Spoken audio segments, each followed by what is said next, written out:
Como é que o senhor está fazendo esse acordo? Conta pra gente, seu...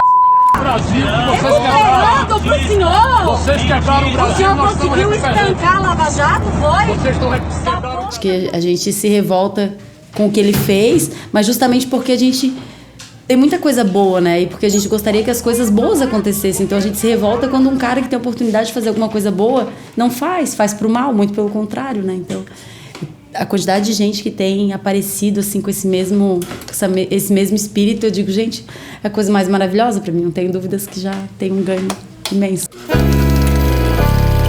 Ninguém segura uma mulher que quer mudar o mundo.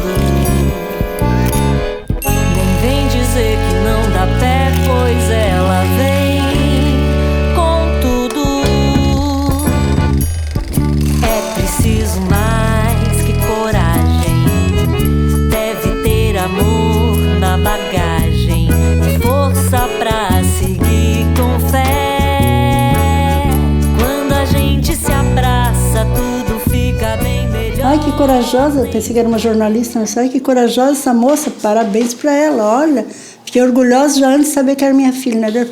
Mãe, a Rúbia, é a Rúbia, mãe. Eu disse, meu Deus, ela não sabe do perigo que ela está correndo. Aí eu fiquei apavorada, assim, meu Deus. Eu disse, olha, fica em contato com ela, quero saber onde que ela está, o que ela está fazendo, tudo, porque a gente se preocupa, né? Isso aí está no sangue, isso aí é a revolta de anos. Ela resolveu ser assistente social, de tanto me ver peregrinando nesses assistentes social, pedindo comida. Apesar de sentir muito medo, apesar de sentir muita insegurança, eu estava sozinha, uma mulher, jovem, um cara mais velho, respeitado no Brasil, não pelo bom trabalho que ele faz, mas justamente pelo poder que ele tem, infelizmente. Na volta de uma atividade sindical lá em Brasília, eu encontrei com o Romero Jucá, e aquele cara, para mim, ele representa exatamente tudo que eu abomino na política, né? Ele é o retrato de tudo isso que eu vivi na minha infância, sem saber, e hoje eu tenho muita clareza disso, e que infelizmente muitas famílias ainda vivem. Então eu pensei, eu vou fazer uma coisa.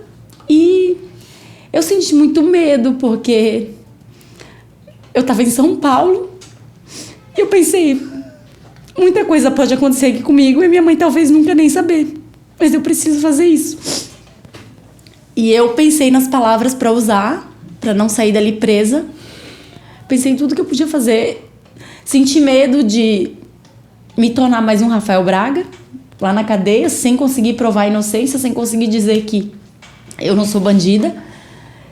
Pensei, mas eu tenho que fazer isso, senão a minha consciência, a punição maior vai ser a da minha consciência e com isso eu não vou conseguir conviver. E aí eu fiz, e depois eu voltei para minha poltrona e as pessoas ali já começaram a me fortalecer, dizendo que tá certa, nós estamos contigo e tal. E eu me senti mais à vontade. Esperei todo mundo sair do avião, saí também e corri para dentro do banheiro. Chegando dentro do banheiro, eu subi no vaso, fechei o vaso, subi para que eles não vissem meus pés. Eu senti muito medo mesmo. E ali eu já comecei a publicar rapidamente o vídeo, porque pelo menos se acontecesse alguma coisa comigo, as pessoas saberiam. E depois que eu publiquei aquilo, aí já começaram a chamar para conexão, última chamada, chamaram meu nome. E aí eu corri, entrei direto no avião. Quando eu sentei, eu pensei, agora eu tô segura. E quando eu cheguei em Navegantes, que era o último trecho, né, de São Paulo para Navegantes, quando eu cheguei em Navegantes, as pessoas lá no aeroporto já estavam comentando o vídeo e eu comecei a ficar assustada. Falei, gente, como que essas pessoas sabem do vídeo, assim? Nesse dia eu cheguei em casa umas 11 horas, meia-noite, eu só consegui dormir 5 horas da manhã. De tão agitada que eu tava e insegura, e passou tudo pela minha cabeça. Falei, gente...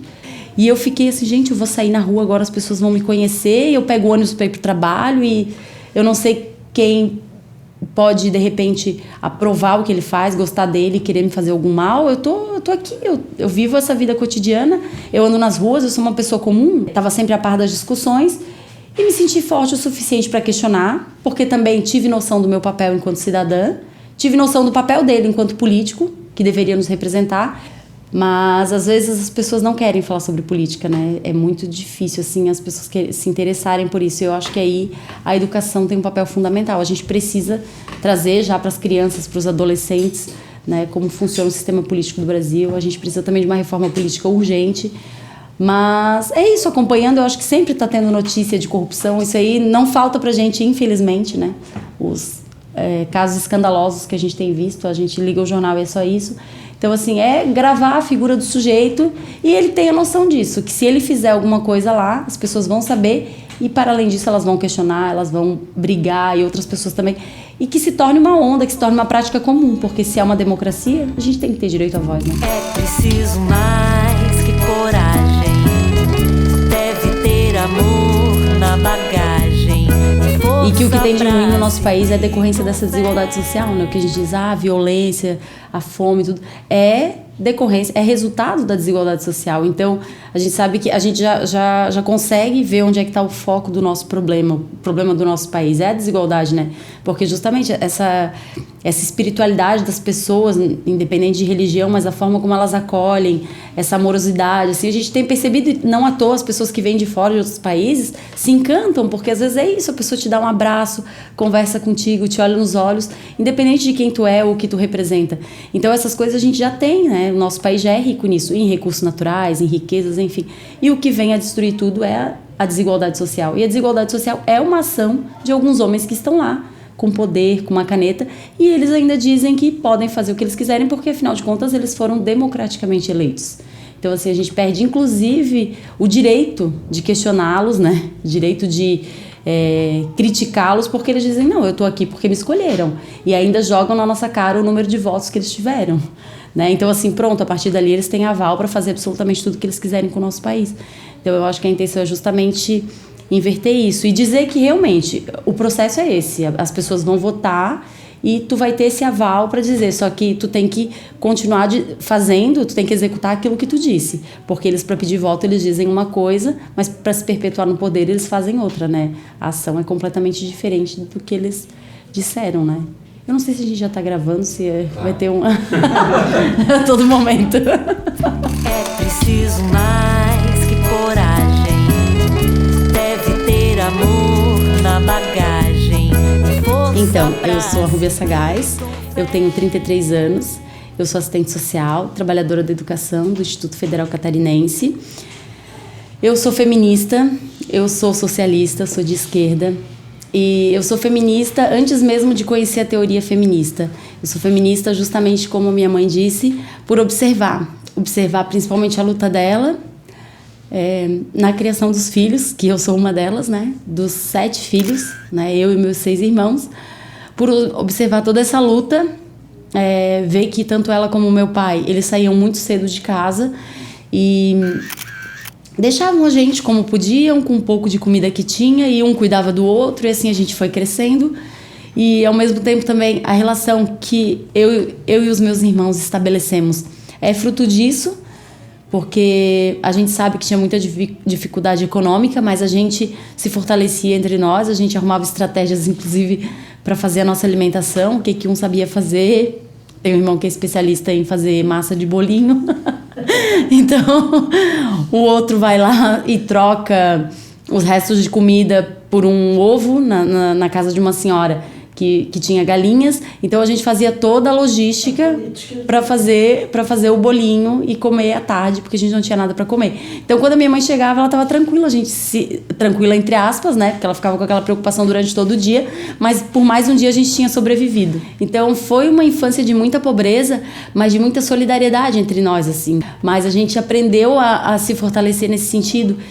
E eu percebo hoje, assim, quando eu paro e penso, tudo que tem acontecido é resultado de tudo isso. E eu pude observar, e eu fico feliz em ter sido atenta com isso, assim. Eu pude observar todos os caminhos que a gente traçou desde a infância. Eu consegui observar toda a luta do meu pai e da minha mãe. Conseguia perceber aonde que hoje eu vejo o feminismo se encaixar, principalmente na vida da minha mãe, que aos 19 anos foi expulsa de casa porque tinha engravidou de uma relação não consentida. Então, assim, toda a história que ela contava pra mim, eu sempre muito atenta, e eu utilizei isso, e hoje eu vejo que isso é o feminismo. A gente perceber que as mulheres, elas não podem mais passar por isso, né? A gente tem que ter o nosso direito, a nossa liberdade sobre o nosso corpo, a gente tem que ter o apoio das pessoas, a gente tem que ter amparo do Estado, principalmente, pra gente ter nossos filhos se quiser, e também se não quiser, se não puder, né? Porque às vezes a gente também fala muito sobre legalização do aborto e as pessoas entendem como são mulheres assassinas que querem sair matando. Na verdade, não. A gente quer que os filhos da gente, se assim a gente desejar, que eles venham num mundo melhor, que eles tenham as condições mínimas de viver. E a gente quer também poder estar preparada para isso.